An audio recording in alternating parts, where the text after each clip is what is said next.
चुनाव आयोग में जब से ज्ञानेश कुमार नए चुनाव आयुक्त बने हैं पूरे भारत के, यानी कि मुख्य चुनाव आयुक्त उनको कहा जाता है, तो जब से वो बने हैं उनकी मुश्किलें जो हैं वो लगातार बढ़ती ही रहती हैं, कभी उनकी मुश्किलें कम होने का नाम नहीं लेती हैं। या तो कह लीजिए कि जो पुराने चुनाव आयुक्त रहे राजीव कुमार, उनका जो कार्यकाल रहा, विवादों से भरा उनका कार्यकाल रहा, उन पर तमाम आरोप प्रत्यारोप लगते रहे, लेकिन उन्होंने जो विदाई ली, शानदार विदाई ली। उसके बाद जब से ज्ञानेश कुमार जो है इनका कार्यकाल शुरू हुआ है, तब से तमाम जो है याचिकाएं जो है सुप्रीम कोर्ट में है। ऐसी ही एक याचिका का आज यहाँ पर जिक्र जो है किया जाएगा, ऐसी ही याचिका के बारे में आपको बताया जाएगा। तो मैं आपको बता दूं कि सुप्रीम कोर्ट में एक याचिका जो है जनवरी 2025 में आई थी।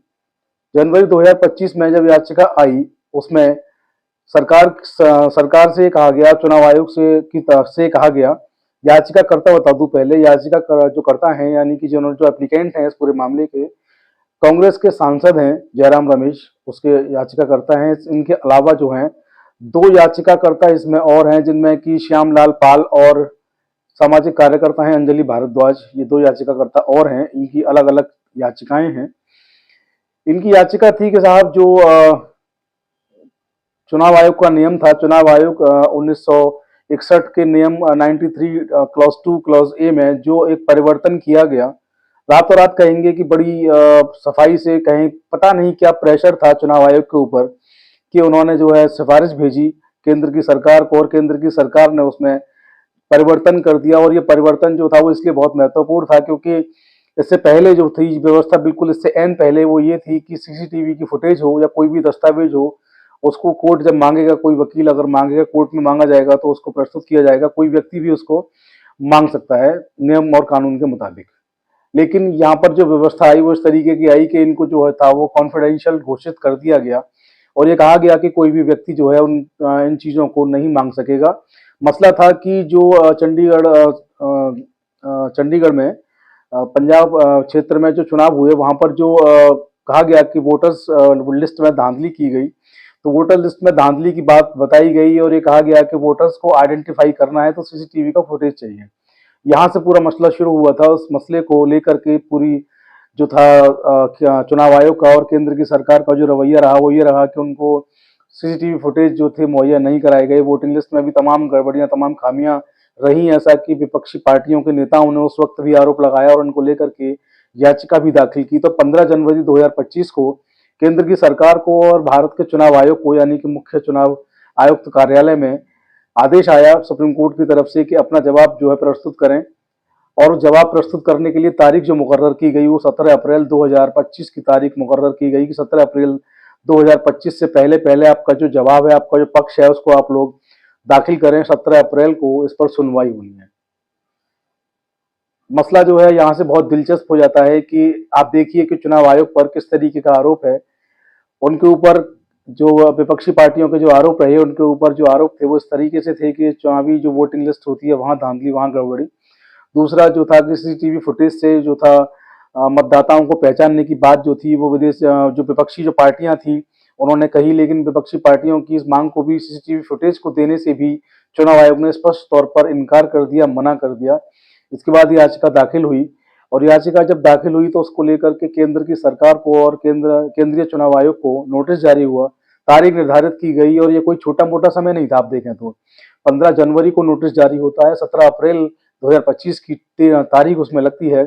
आप देखिए 3-4 महीने का समय लगभग लगभग इसमें है। लेकिन 17 अप्रैल को जब सुनवाई कोर्ट में शुरू हुई तो सरकार की तरफ से, या कहेंगे चुनाव आयोग की तरफ से, जो वकील थे कोर्ट में हाजिर हुए, उन वकील साहब का नाम मनिंदर सिंह, वरिष्ठ वकील हैं सुप्रीम कोर्ट के, हाजिर होते हैं और वो कहते हैं कि साहब अभी हम तैयार नहीं है, जवाब तैयार नहीं हो पाया, थोड़ा समय चाहिए।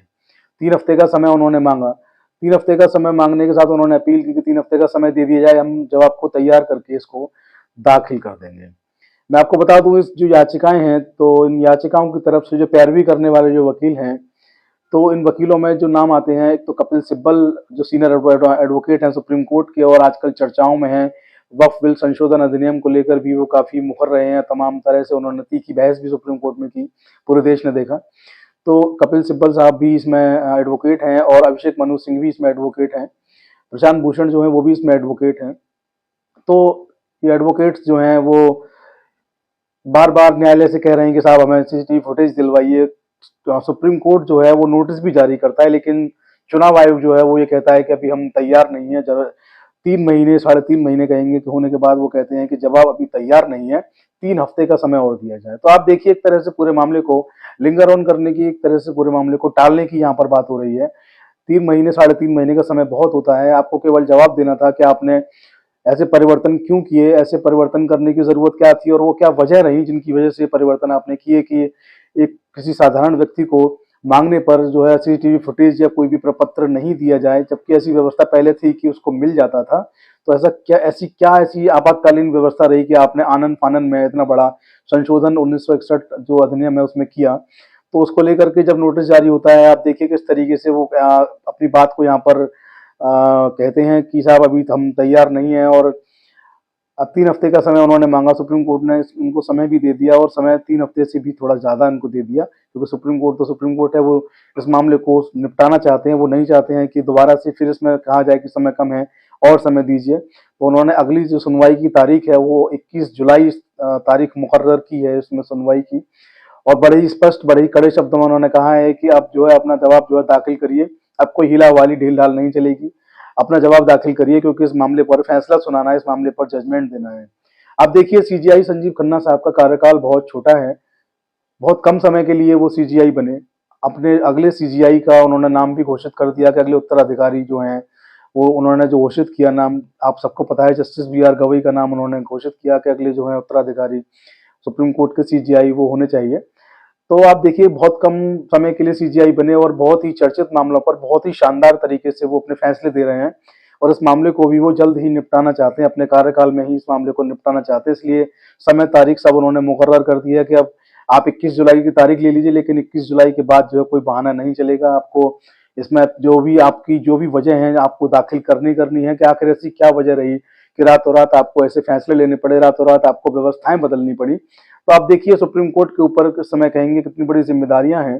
सुप्रीम कोर्ट किस तरीके से जो अपनी एक संरक्षक की उसकी भूमिका है, जो लोकतंत्र में जो सुप्रीम कोर्ट की हिस्सेदारी है, किस तरीके से अपनी हिस्सेदारी को बखूबी वो निभा रहे हैं। सुप्रीम कोर्ट की जितनी भी कार्यप्रणाली है सब काबिल तारीफ है, बहुत अच्छे फैसले ले रहे हैं, बहुत सही तरीके से सुप्रीम कोर्ट को जो फैसले लेने चाहिए वो ले रहे हैं। हालांकि सुप्रीम कोर्ट के फैसलों से कुछ लोग सहमत भी होते हैं, असहमत भी होते हैं, उनका अपना वो निजी मामला है।